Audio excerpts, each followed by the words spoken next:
दुनिया में कुछ जगहें ऐसी होती हैं जो नक्शे पर सिर्फ बर्फ का एक टुकड़ा लगती है, लेकिन असल में वही पूरी दुनिया की ताकत का सेंटर बन जाती है।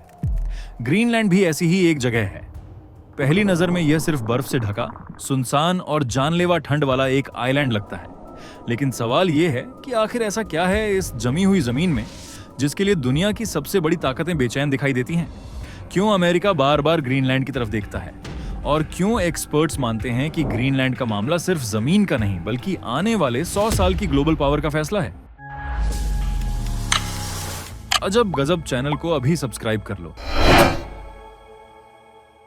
क्योंकि आगे जो आप जानने वाले हो वो दिमाग हिला देगा। ग्रीनलैंड नॉर्थ पोल के करीब दुनिया का सबसे बड़ा आइलैंड है। इसका लगभग 80% हिस्सा मोटी बर्फ की चादर से ढका हुआ है। एरिया के हिसाब से यह कई बड़े देशों से भी विशाल है, लेकिन यहाँ इंसानों के रहने लायक जमीन बहुत कम है। यही वजह है कि पूरी आबादी सिर्फ करीब 57,000 के आसपास है, और वो भी ज्यादातर समुद्री किनारों पर रहती है। यहाँ का मौसम ऐसा है कि कई जगहों पर -30 डिग्री सेल्सियस आम बात है, जबकि उत्तरी हिस्सों में तापमान -50 तक भी पहुंच जाता है। जिस जमीन पर जिंदगी खुद एक चुनौती हो, वह अचानक दुनिया की राजनीति का सबसे गर्म मुद्दा कैसे बन गई? यहीं से कहानी दिलचस्प होती है।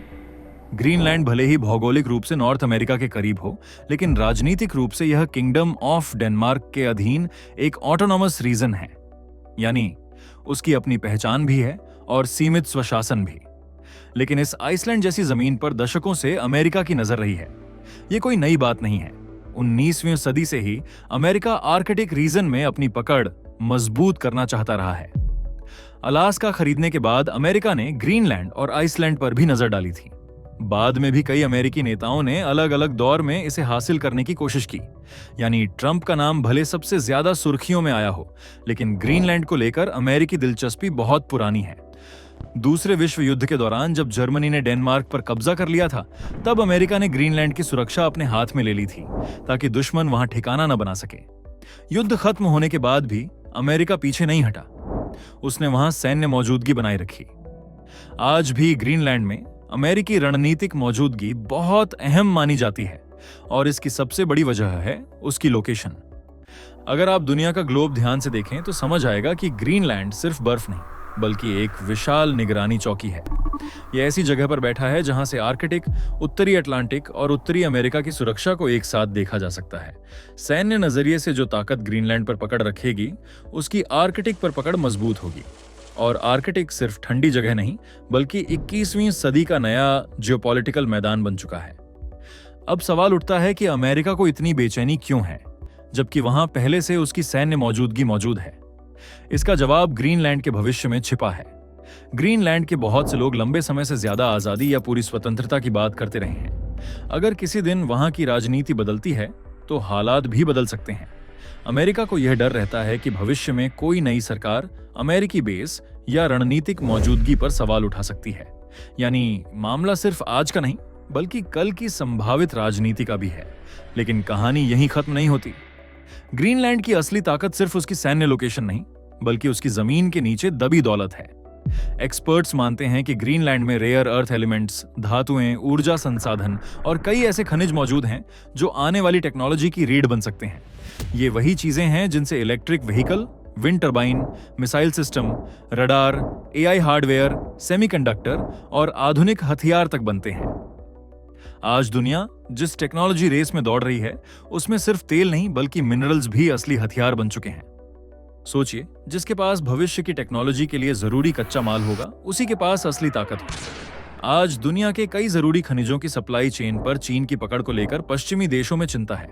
ऐसे में ग्रीनलैंड पश्चिमी दुनिया के लिए सिर्फ एक आइलैंड नहीं बल्कि एक संभावित जवाब की तरह दिखता है।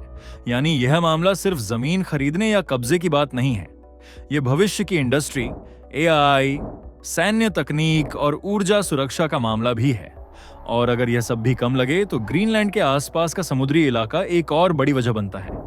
दुनिया का इंटरनेट, फाइनेंशियल सिस्टम और अंतरराष्ट्रीय कम्युनिकेशन बड़ी हद तक समंदर के नीचे बिछी केबल्स पर चलता है। अमेरिका और यूरोप के बीच डेटा का बहुत बड़ा प्रवाह इन्हीं रास्तों से गुजरता है। आर्कटिक क्षेत्र की बढ़ती सामरिक अहमियत का मतलब यह भी है कि इस इलाके में मौजूद समुद्री केबल्स, शिपिंग मार्ग और निगरानी बिंदु अब पहले से कहीं ज्यादा महत्वपूर्ण हो चुके हैं। युद्ध सिर्फ बंदूकों से नहीं, डेटा और कम्युनिकेशन को रोककर भी लड़ा जा सकता है। लेकिन ग्रीनलैंड की सबसे विस्फोटक अहमियत शायद अभी बाकी है, और वह है नया समुद्री रास्ता। सदियों तक आर्कटिक महासागर मोटी बर्फ से बंद रहा। जहाजों के लिए यह रास्ता लगभग नामुमकिन माना जाता था। लेकिन जैसे जैसे ग्लोबल वार्मिंग की वजह से बर्फ पिघल रही है, वैसे वैसे एक नया समुद्री मार्ग दुनिया के सामने खुलता नजर आ रहा है। ये वही रास्ता है जो एशिया, यूरोप और उत्तरी अमेरिका के बीच शिपिंग को छोटा, तेज और सस्ता बना सकता है। मिसाल के तौर पर, अगर एक जहाज एशिया से यूरोप जाए और उसे पुराने लंबे समुद्री रास्तों की जगह आर्कटिक का छोटा रूट मिल जाए, तो हजारों किलोमीटर की दूरी कम हो सकती है। इसका मतलब है कम ईंधन, कम समय, कम लागत और ज्यादा फायदा। अब सोचिए, अगर आने वाले सालों में यह रास्ता पूरी तरह व्यावसायिक रूप से इस्तेमाल होने लगे, तो उस रास्ते के मुहाने पर बैठा ग्रीनलैंड कितनी बड़ी कुंजी बन जाएगा। जो इस इलाके को कंट्रोल करेगा, वह सिर्फ एक आइलैंड नहीं बल्कि ग्लोबल ट्रेड के नए दरवाजे पर बैठा होगा। यहीं से अमेरिका, रूस और चीन की असली टक्कर शुरू होती है। रूस पहले से आर्कटिक में बेहद सक्रिय है। चीन खुद को नियर आर्कटिक ताकत की तरह पेश करता है और पोलर सिल्क रोड जैसी सोच पर काम करता रहा है। अमेरिका यह नहीं चाहता कि दुनिया का नया व्यापारिक और सामरिक रास्ता उसके प्रतिद्वंद्वियों के असर में चला जाए। इसलिए ग्रीनलैंड की अहमियत कई गुना बढ़ जाती है। यह सिर्फ बर्फ नहीं बल्कि भविष्य के रास्तों की चौकी है। मगर हर बड़े फायदे के साथ बड़ा खतरा भी आता है।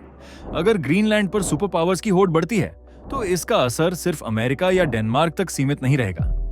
नाटो जैसे गठबंधन पर तनाव बढ़ सकता है। यूरोप और अमेरिका के रिश्तों में दरार आ सकती है।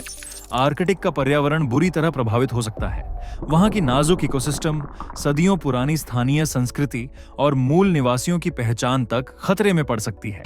यानी यह सिर्फ जियोपॉलिटिक्स नहीं, इंसानियत, पर्यावरण और सभ्यता का सवाल भी है।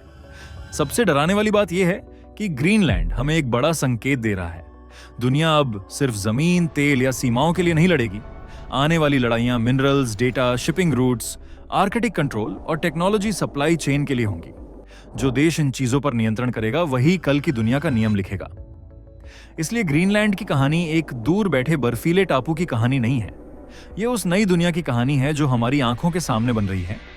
एक तरफ पिघलती बर्फ है, दूसरी तरफ पिघलता हुआ ग्लोबल संतुलन। एक तरफ नया व्यापारिक रास्ता है, दूसरी तरफ नई टकराव की शुरुआत। एक तरफ टेक्नोलॉजी का भविष्य है, दूसरी तरफ महाशक्तियों का लालच। और यही वजह है कि ग्रीनलैंड आज सिर्फ नक्शे का हिस्सा नहीं बल्कि पूरी दुनिया की रणनीतिक धड़कन बन चुका है। अब असली सवाल यह है कि ग्रीनलैंड का फैसला कौन करेगा? वहां के लोग, डेनमार्क, अमेरिका या फिर बदलती हुई दुनिया की ताकतें? आने वाले सालों में यह साफ होगा कि ग्रीनलैंड अमन का प्रतीक बनेगा या नई वैश्विक खींचतान का मैदान। लेकिन इतना तय है कि इस बर्फीले आइलैंड पर जो भी होगा, उसका असर पूरी दुनिया महसूस करेगी। क्योंकि कभी कभी दुनिया का भविष्य वहां लिखा जाता है जहां आज इंसान मुश्किल से जी पाता है। और अजब गजब स्टोरी को सब्सक्राइब करना मत भूलना, क्योंकि अगली कहानी इससे भी ज्यादा रोमांचक होगी।